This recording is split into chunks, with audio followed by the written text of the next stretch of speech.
Scott Hansen here from NFL Red Zone. I hope you're checking out 1 hour of 5-Yard Rush, one of the best podcasts on NFL football in the UK.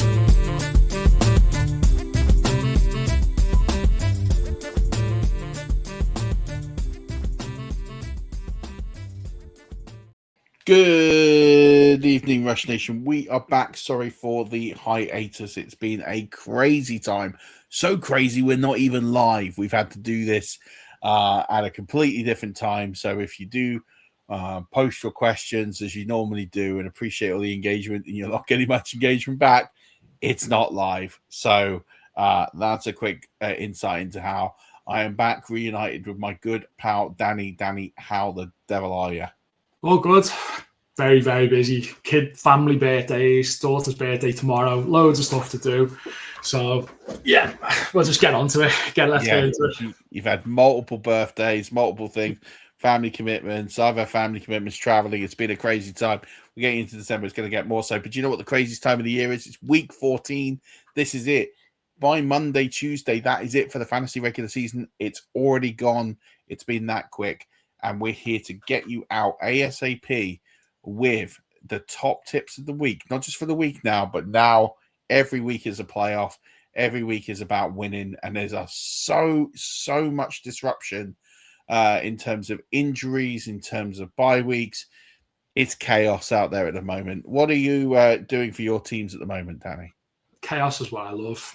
It makes it interesting, and the more time you put into it, the better results you get as a result of it as well.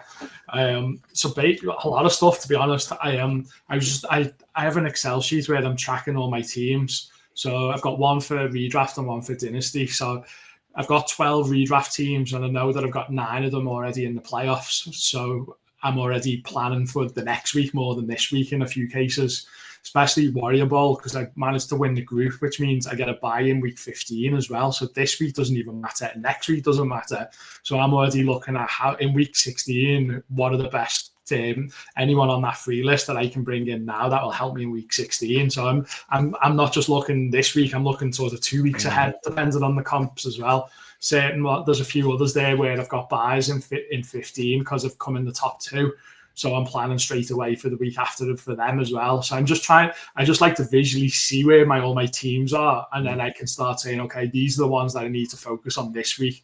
So like my 2 big ones, I could get relegated in both of them. I've had great seasons with most of my other teams, but these 2 are important to me. So a lot of my focus has been on the one IDP one that I do, and then the Orkney Bowl one, which I won a couple of years ago. And it's an absolute nightmare of a competition. That literally there's 2 wins separating 1st and 11th, I think. Mm-hmm. So I could come 11th, I could come 5th, top 6 stay up, bottom 6 go in the playoff. So there's so many different things that can happen. But if you go all in for this week, you might kill yourself when you've got to play in the playoffs to try and stay in it next week as well. So I just try and get it all down, where I am, how many wins I need to get to the playoffs. So if I'm already there, which teams do I need to focus on? And then I start looking through the lists and then mainly try to make sure I've got the best DST team I can get for every team, the best kicker I can get. And if that means taking the other ones out and repurposing them with other ones, then I'll do that every week. And that's what I'm mainly doing, and just constantly checking waiver wires for news as well. You know, if someone's out, how's that going to impact? Like I was asking you about Wilson before, because I've got him in the league that I need to win, and it's like I'll only start him if I know Harrison's out, because it might give him a bit of a bump. There's all those types of things, like so many different things to think of. But it's visually helps for me. I've seen them all in a sheet and seeing exactly where I am for everything. And I think that's a really good point, because this is the time of the year you have to really evaluate your roster, and you have to evaluate every single spot on the roster. And you have a limited time to do it as well. So it's like where are my fires that I need to put out now? Yeah, and I think what people tend to do, this is the mistake that people tend to have.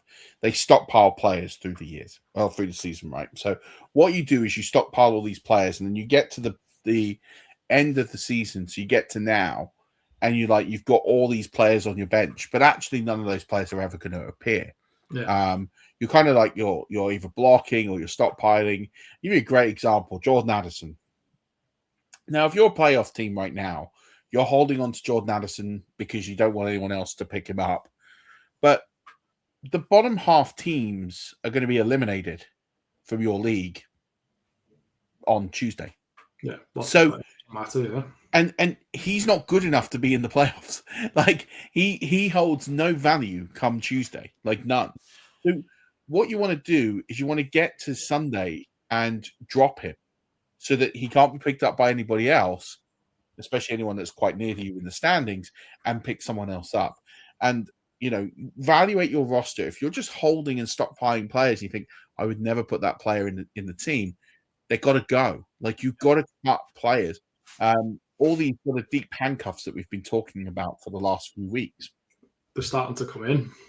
They are, but also at the same point that you now have multiple tiers of handcuffs.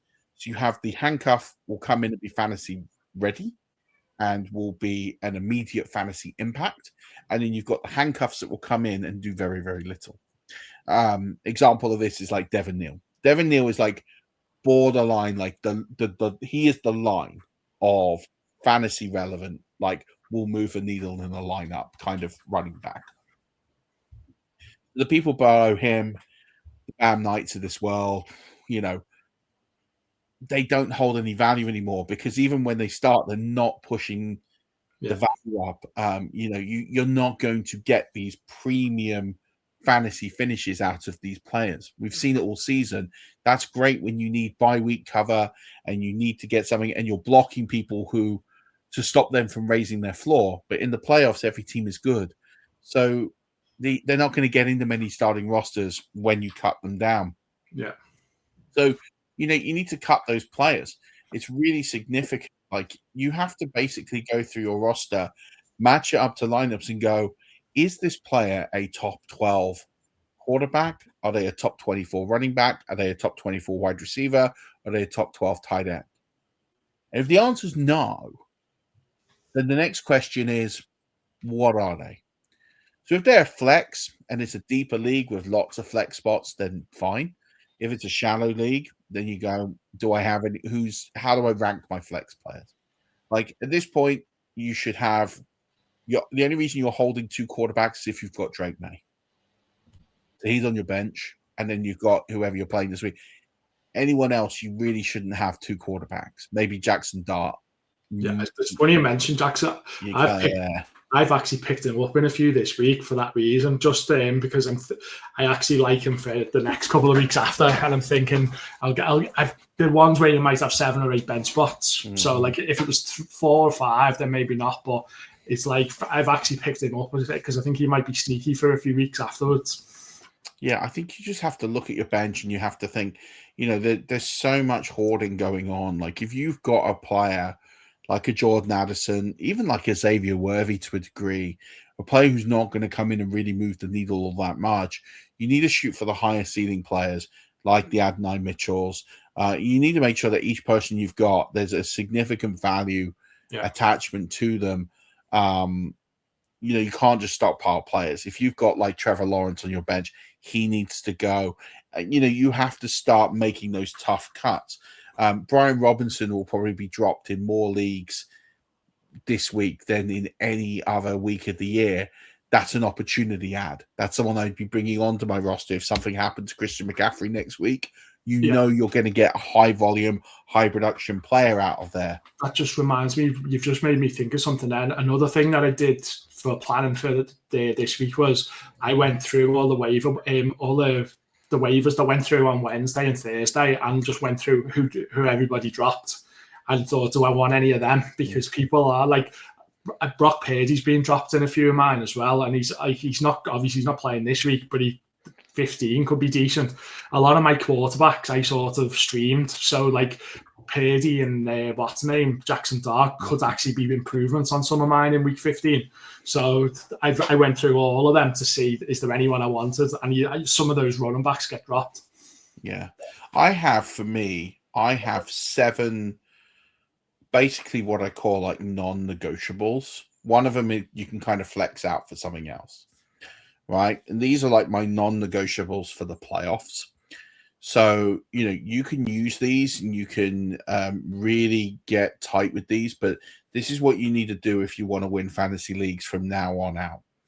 The first one is, and we've talked about this, right? You've got to be aggressive on the waiver wire, right? You've got to pick up those players that are going to move the needle. You have to do it now, whether they've just been dropped, whether they're still out there. Get rid of anyone that's kind of just not going to move your needle. It's so important that you do that. You need to be ruthless. If you've got 2 DSTs, 2 kickers, 2 tight ends, cut them. Like, you got to cut it. You got to be really, really bold to cut as much as possible. Like, honestly, that's so important. Because if you don't do that and you've just got fodder on your bench, then if an injury goes down, you're kind of half dead. So you got to be really, really careful. And then when it comes to those picking up players, if you've clinched, you need to start blocking your opponents. So the only time I advocate having multiple DSTs, multiple DSTs, is I know who I'm playing in week 15 or week 16. And I'm like, I'm going to pick the best DST up so that team can't. If you know that they're streaming, that might be a 3-4 point move. That 3-4 point move might be the difference between you winning and you advancing to your fantasy championship and you not. The same at the quarterback. If they're streaming any position, pick the best available streamer for week 16. If you're not sure who they are, drop us a question. Write a comment below saying, I want to know who the best week 16, best week 15 options are, and we'll tell you. Like, I'll reply in the comments. So drop a comment below, and you can do that. And we'll tell you who to prepare, who to pick up, who are the best options. Because what you don't want to do is, if you've clinched, you got to buy. If you're the 1 and 2 seed, this week doesn't matter. Next week, as you say in that Warrior Bowl example, the next 2 weeks don't matter. So this is your time. This is what you're buying that advantage for. Stockpile week 16. Look at those best matchups, best quarterback option, best streaming options, and just take that off the board because you can pretty much predict. Yeah. Can I ask you a question? It's something I've done for the Warrior Bowl, and I just thought it's a good example to give out to see what you think, because you might say, "Oh, I would definitely not do that," but I'm in round 16. And it's going to be obviously hardly anyone qualifying from that point to go to 17. But what I've done is I've got 3 main running backs. I've got McCaffrey, I've got Javonte Williams, and I've got Barkley. And what I've done I already had Brian Robinson, but I've also picked up Davis from.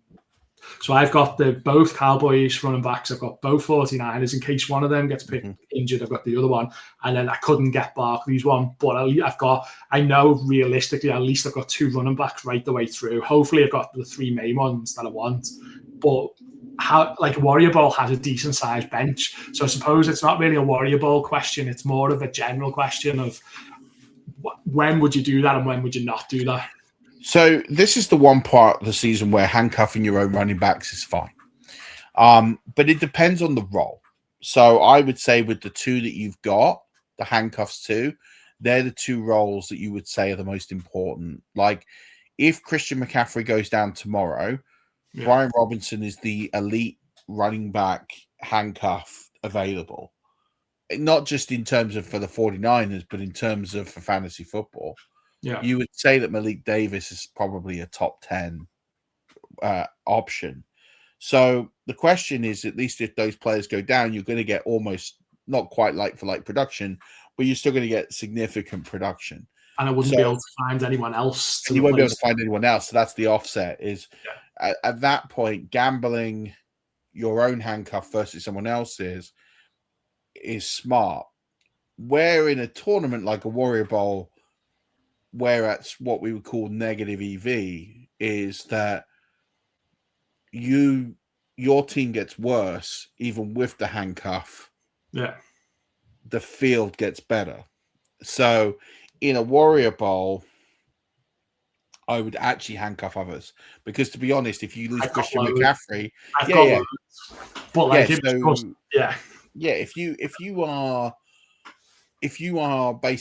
you lose Christian McCaffrey, you can't replace him. You do get an arrow down. So like your team gets an arrow down regardless. But if someone else And again, it's slightly different because you'll be like one of only 2 in your division to progress, but you're basically denying your opponents from having those options. Where it's different in tournament play is that what you're trying to do is just move your floor as high as possible.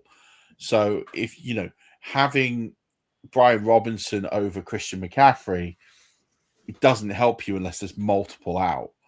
Yeah. But having multiple handcuffs and then, say, for example, Saquon Barkley, and all of a sudden Jahmyr Gibbs goes down and you've got David Montgomery, that's an upgrade potentially in terms of what we're seeing out of Detroit right now. And I think that's where you've got to try and raise. It's all ceiling, right? In a tournament, it's all ceiling. In a standard league, your floor is actually the risk to reward. The floor is more important.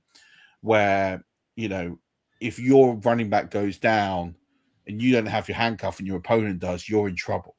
Like you might as well exit stage left and your tournament is done. Yeah. Whereas if you're holding other people's running backs, that does help, but it shouldn't come at the cost of your own. So you kind of got to be it's kind of your risk reward tolerance.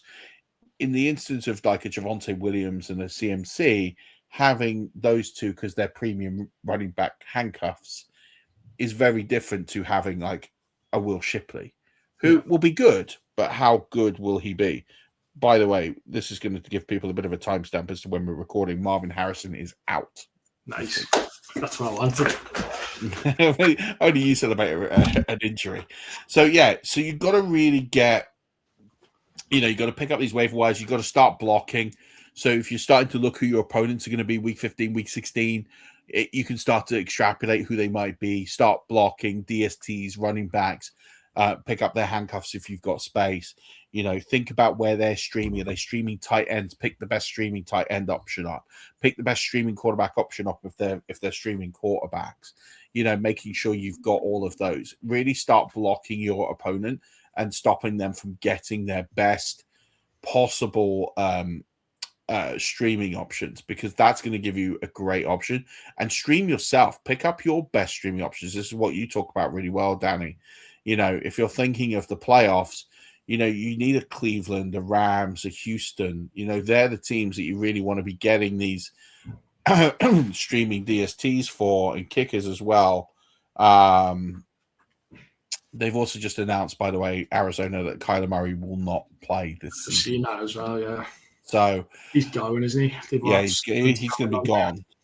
So you got to make sure you're block your opponents, stream those friendly DSTs. And again, if you want to know who the best DSTs are week 15, 16, 17, drop a comment below. We'll reply. We'll tell you. What's the Patriots like? Because they're going to get dropped by a lot of people this week, aren't they? Being on the fight. Patriots will be dropped a significant amount. If I just pull up their schedule, their schedule is not amazing. It's I don't think it's terrible, but I don't think it's amazing. Oh no, it's pretty good. It's eighth best. Yeah, because that could be one for people to stash this week if they want to wait. Yeah, so there's quite a few good schedules out there. Tampa Bay have a really good schedule for the fantasy playoffs. A lot of people would have added them this week. Green Bay is a good one if you're stacking them. Buffalo, the Jets, they're all pretty decent. Pittsburgh, of course. But again, Houston, what we've talked about. So make sure you're stacking those DSTs, you're streaming them, and kickers as well. Making sure you're getting those options locked down so your opponents don't. It's really important. And as I said, you evaluate your team and you're working out who are the top 24 options, who are the top 12 options, who are your flex options, and who's a no-go option. And strip the no-goes. Like, just get them off your team. But if you're like, I'm just worried about the teams below, they pick them up, they might get a win, then do it on Sunday, because then they can't pick them up Sunday, and then it's all done. There's no Trey Benson as well this week, just FYI. So we'll be BAM night to go this week. So that's what you're doing with you've got to look at your start sits now. So this is where you've got to start looking at wide receiver matchups.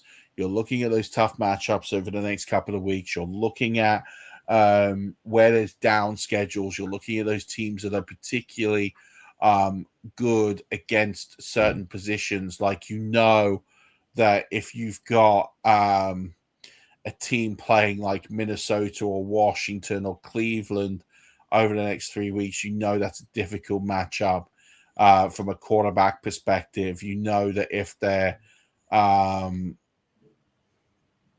there's many teams you can start to look at and try and say, okay, these are really difficult teams to score on across all the positions. And again, if you want to know all that information, just a conscious of time, just let us know below and we'll share that information.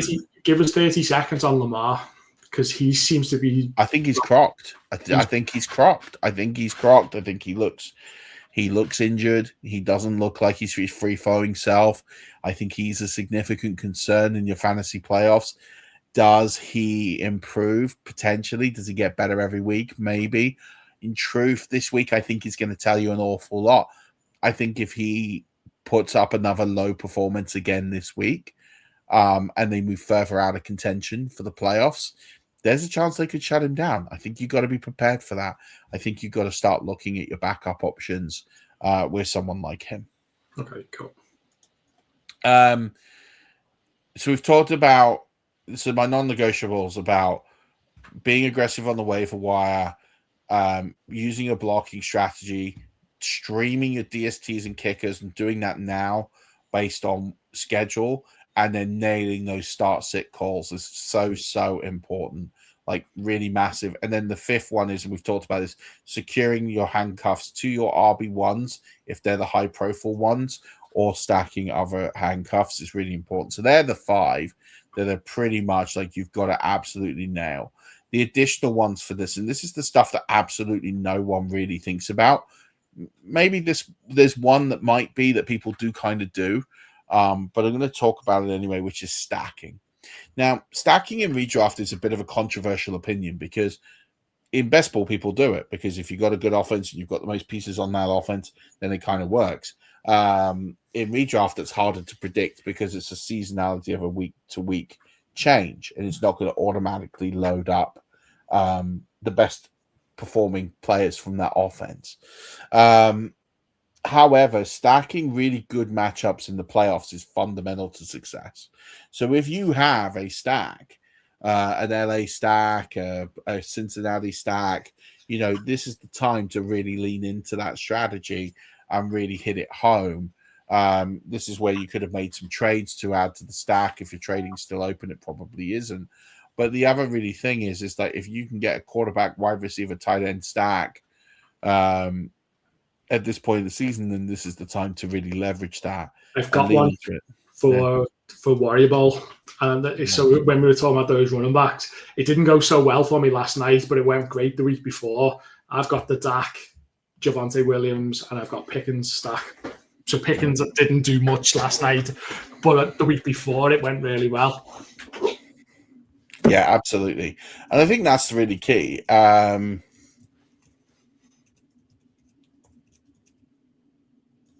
just checking something. But yeah, I think it's really important to do that.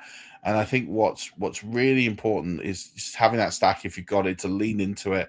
That's going to be a really, really important piece to do.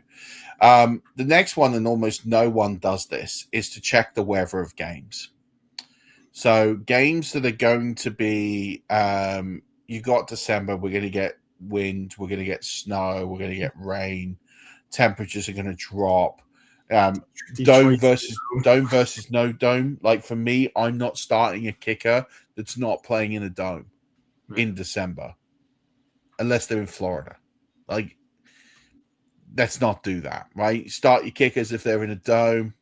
Great. Lean into those matches that have dome versus outside. Games that are in Buffalo, New England, Green Bay. These are all places to get notoriously very cold and very, very difficult. If they're in LA, if they're in Florida, if they're in Texas, probably going to be okay. But lean into those matchups. That's really, really important. And also monitor the over-under of games. We talked about this a few weeks ago, but what's really important is to really lean into those over-unders. and understanding what the over-under line set at. So, for example, looking in week 14, there's not much of me that will want to touch anything to do with the Dolphins or the Jets unless there's absolute necessity or you've got Devon Achane. Titans Browns is exactly the same. Titans Browns, you're looking at one of the lowest over-under totals of the season at 33.5. Steelers Ravens is quite low, for example. Saints Bucks is low.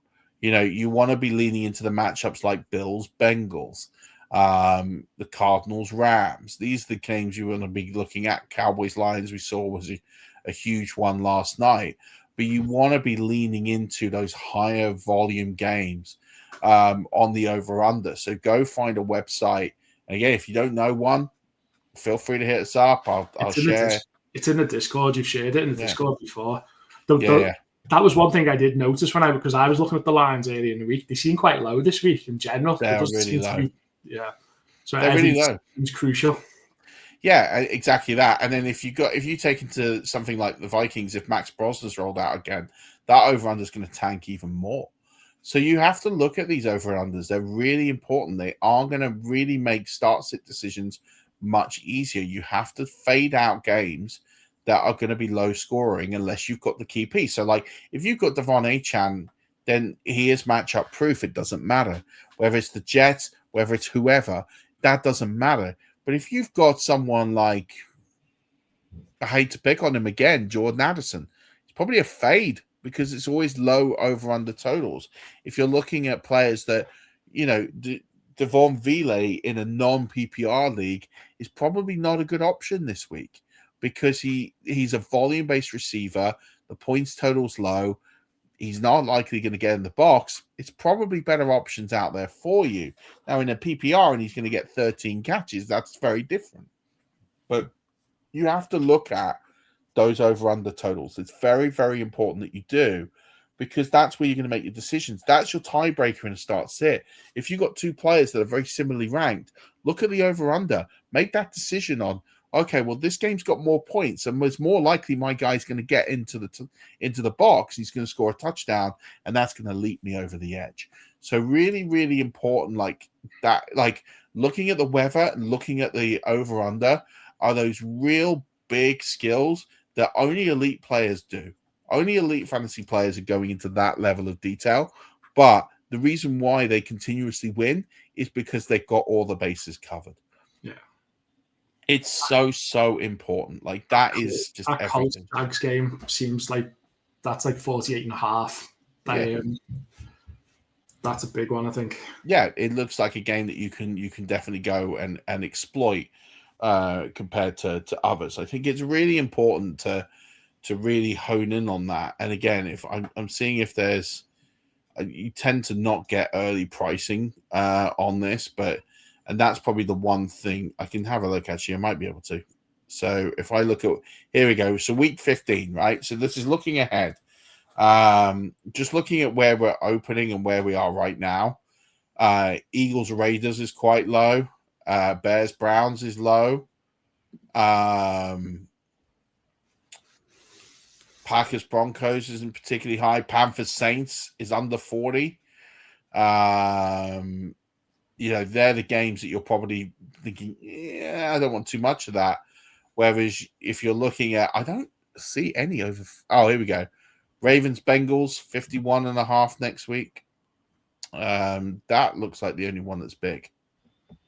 Rams Lions 50.5. They're the only two big ones next week. So you could look at week 15 and saying, hey, this is more of a lower scoring week. There's not those big ceiling games. So we want to make sure we're picking those sort of mid games and higher end games. We're swerving the 39s. If you go into week 36, for example, week 16, 36.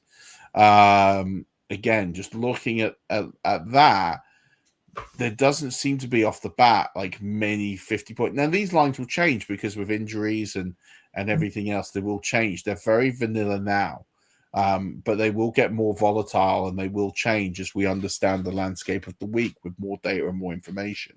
So looking too far ahead is almost pointless because the number now is going to change quite drastically come that week. But I think that the key thing I'm looking at in week 16 and week 17 is there's not tons of high scoring games as it stands right now.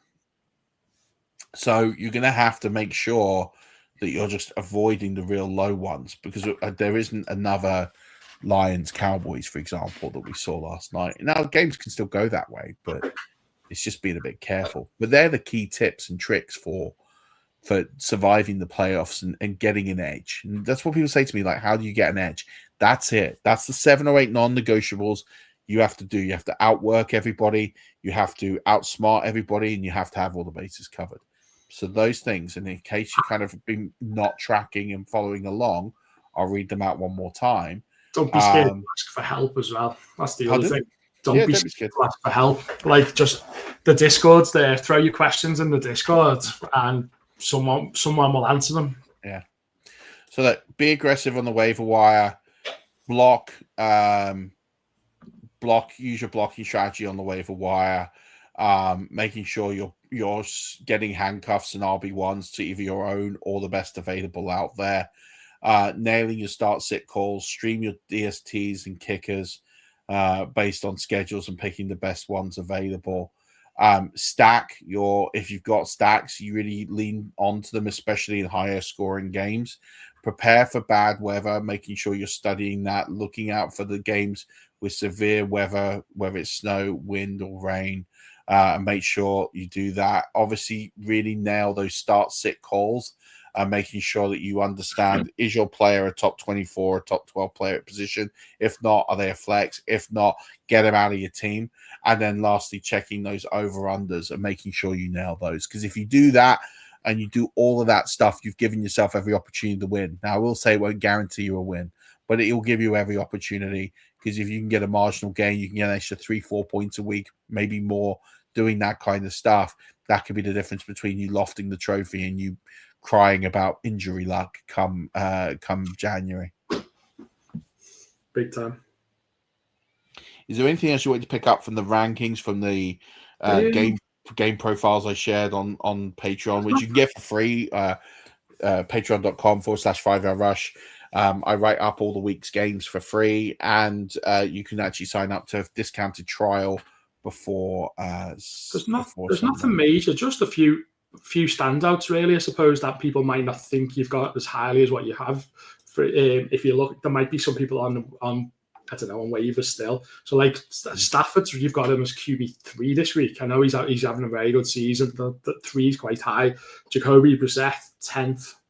Running back wise, no real standouts. Just the normal players, really. Harvey maybe at 12 is probably higher than normal. Obviously, Bucky's back and he's at 7.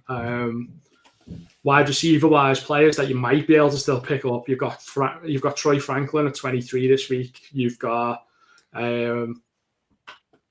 Pierce at 28. Quinton Johnson sneaking back in a little bit at 32 as well. Mitchell 33. Dubs 34. They're players that you might find in some. And then from a tight end point of view, you've got Pitts at 8.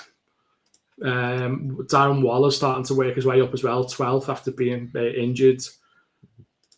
Most of them are the ones you would expect this week. There's not loads where you go, I'm not really sure about whether to start this guy. The usual suspects are starting to work their way up in the busy time of the season, I suppose. There's not really huge amounts of shocks, but use the Discord. Like the Discord has all these rankings, and then they'll get updated again on Sunday. And check them again if you're not sure, and you can compare them. They've got them in flex ranked as well and super flex ranked. So just go and have a look at them if you're not sure. Yeah, they're half-point PPR. So just make sure you adjust your expectations accordingly for that. So some of those sort of Vile Robinson players will be slightly low in the ranks because of that. So yeah, make sure you go and check everything out in the Discord. Ask questions. Post questions below in the comments. Please give us a like and subscribe. Really, really important. And one last PSA for everyone out here, and it's this. We are about £300 off from our sort of super stretch goal, is what I had for this year. For our charity donations for FFCC, we are taking sign-ups for that. I doubt this is going to happen, but if we do hit that number by tonight, then I will give away 2 pieces of signed merchandise. As it looks like it's going to be just one, which is a Jeff Garcia signed 49er style jersey. So that is going to be given away to somebody this weekend. And I'm going to try and get it out to them before Christmas. So it's here, it's in the house. So I have it. I'm looking to get that out this weekend or Monday to somebody. So if we get another £300, I'll give away something else signed, another signed piece of memorabilia, which will get to someone before Christmas. So take advantage, follow the link below, FFCC sign up, and make sure you do that. And hopefully we can get to that number. And if we don't get to it today, then we're going to do, a couple of things maybe to try and find a way to get to the number. But help us support Crohn's and Colitis UK. It is actually Crohn's and Colitis Awareness Week this week. So anyone you know suffering from Crohn's and colitis, it is over 1 million people in the UK now have this disease. So, it's a really, you're going to see a lot of stuff this week around Crohn's and colitis. Feel free to, if you've seen the awareness and you're hearing the stories, donate to our page, and that's where the money goes. It goes to them. So great time to donate and be part of something special, and you can win yourself a signed goodie before Christmas. Anything else before we sign off, Danny? Not for me, no. Awesome. Well, look, everybody will be back next week for a full breakdown of the fantasy playoffs. Those non-negotiables, clip it, look after it, get it out there, study your teams, get your spreadsheets out, and go ahead and master, because now is the time to go and win. Sign up to the Discord, sign up to the Patreon, donate to FFCC, and sign up for 2026. Get absolutely everywhere. Ask the questions below. Join the Discord. Let's go and fill the harbor with as many ships as we can. But until next week, good luck in your final regular season games. And as always, keep rushing.